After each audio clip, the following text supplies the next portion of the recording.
Hello everybody, this is John from Day One Fitness Solutions, and in the following video installment we're going to take a look at a movement sequence or exploration that I like to use to help free up range of motion, relieve some tension in my neck, shoulders, and thoracic spine. Now, even though we're going to look at a number of different variations in this sequence, they're all going to be built on the same driving action. That's going to be a shoulder roll. Now the shoulder can move up and down, forwards and backwards. We're going to couple those actions and roll the shoulder, right, backwards and forwards. Okay, so that's the main driving action. It's the same throughout all the drills within this sequence. Now, to make things a little bit more fun, I'm going to take a page out of our martial arts and combatives training, okay, and sort of look at three different aspects that are going to sort of govern the variations within the sequence. First aspect, okay, or first variable is the framing position, okay. Working sort of off of startle reflex framing position that we like to work in our martial arts classes. Working from either low frame, right, mid frame, or sort of this high frame position, okay? So we're going to change our startle framing positions, work from there. We want to notice the difference as we change the position of the arm, how that affects the neck, the shoulders, and the thoracic spine, okay? So that's the first thing. The second thing is the symmetry of the movement, okay? And we're going to alternate between symmetrical movement, the shoulders moving together, whether they're moving forwards or backwards, okay? Versus asymmetrical or alternating movement, okay? Whether they're chasing each other, one at a time, forwards and backwards, okay? And the third thing, we're going to change our sort of sticking position within the movement, between sticking from the hands or sticking from the elbows, okay? And how that different sort of sticking point affects the feeling within the neck, the shoulders, and the thoracic spine. Okay, so let's get to it. Now, two quick things to note here before we get started. First one is breathing, right? We want to make sure we're breathing. We don't want to be holding our breath. If we are, we want to be aware of that. But we want to sync up the breath with the movement, okay? So anytime we move the shoulders up and back, we're going to accompany that with an inhale through the nose. And anytime we move the shoulders down and forward, we're going to accompany that with an exhale through the mouth. So inhaling up and back, exhaling down and forward. That's the first thing. Second thing is regards effort. We don't want to over effort this. We're not looking to muscle through these movements. This isn't strength training. We're trying to use as little effort as possible throughout these drills. Now, to do that, it may mean consequently that we don't move through as great a range of motion as we could if we really put some effort into it. It's part of the point, okay? We want to control our breathing and control our effort. Focus on the movement itself first and allow depth to sort of happen second, right? The more you free up range and bust through some tension, the bigger you'll be able to work within the movement without adding on a proportional amount of effort to get through there. Okay, so sort of the first wave through the sequence is moving from that low startle frame position. We're going to work with the palms as a sticking point, right? The arms extended, the elbows are going to be slightly softer. We're going to work symmetrically. So shoulder rolls forwards, right? Palms working in that sticking position at that low frame position here, all right? Now, we're going to work for about 15 seconds forward before we switch and work backwards. And again, sync your breath with your movement. Inhaling up and back, exhaling down and forward.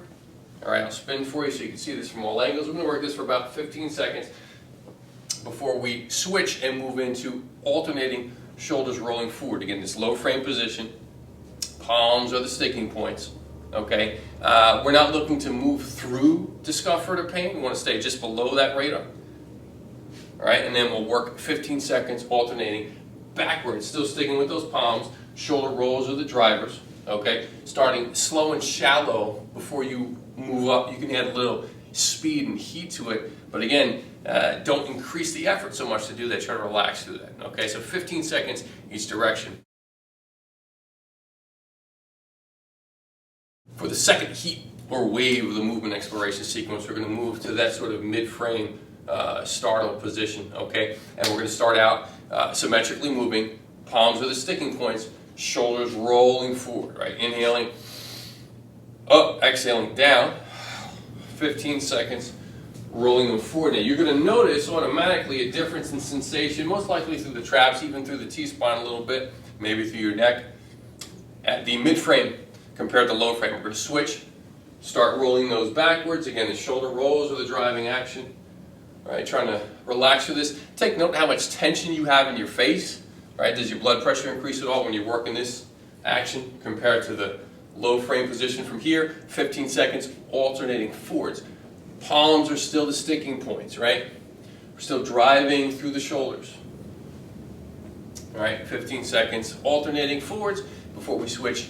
15 seconds alternating backwards. Now, in this mid-frame position, we're not done because we're going to move from palm sticking, okay, to elbow sticking. Now, we're not going to work symmetrically with the elbows. We're just going to alternate, but we're going to roll forward and stick through the elbows. And try to notice specifically how this feels different across the shoulder blades and across the mid-back, right, compared to palm sticking, right? So 15 seconds rolling forwards, and then 15 seconds rolling backwards. Hands up in that mid-frame position, right around neck or chin level before we relax out. Now, third frame, or sort of that high startle frame position. Things get really, really interesting. If you've got any shoulder issues or shoulder complications, high frame might be very hard. If it is, stick to the lower frames, okay? Work your way up to the high frame, okay? In the high frame position, the traps are really, really elevated now, okay? Really, really elevated. So things are going to feel very different across the neck, across the shoulders, across the mid-back, okay? We're going to start with palms reaching, right? The palms are sticking in this position. And we're going to work symmetrically, rolling forward. Inhale up, exhale down, okay? And notice how this feels across the chest wall, across the sides of the ribs. 15 seconds with the forward shoulder rolls, palms as their sticking point, and then switching. 15 seconds backwards. Relax your breathing. Notice if there's any scrunching in your face here. Okay, and then we're going to alternate. So still sticking with the palms. Okay, you can look up at your hands. Take notice on how it feels if you look up versus how it feels if you look forward. All right, typically looking up is a little bit easier because of how it affects your structure in your frame. We're going to alternate rolling backwards. Notice how that feels through the sides of the ribs, the obliques, down into the hips, even in the pelvis. Okay, we're going to drop the arms. We're still working from the high frame position, but we're going to work the elbows now. And we're going to work oscillating elbows, moving in the backward direction. To do so, we're going to take my right, your left palm, sweep it from the face across the ear, thread it behind the head, and then come down. So it's sort of this combing hair position, all right? It's a really, really cool position, right? Trying to relax, not over effort. Be aware of your breathing. See how this feels across the upper trapezius specifically, through the neck. 15 seconds, and we're going to switch and come forward. All right, so moving to the rear is like throwing elbows backwards. Moving forward is like dropping elbows down in front of you. All right, alternating. Spin around for you for about 15 seconds. Shake that out for a second. Just hang out. Notice how that feels. You feel a lot of heat and tension up in your traps. Feel it in your mid-back. Move your neck around a little bit. See how the neck feels compared to when you started the sequence.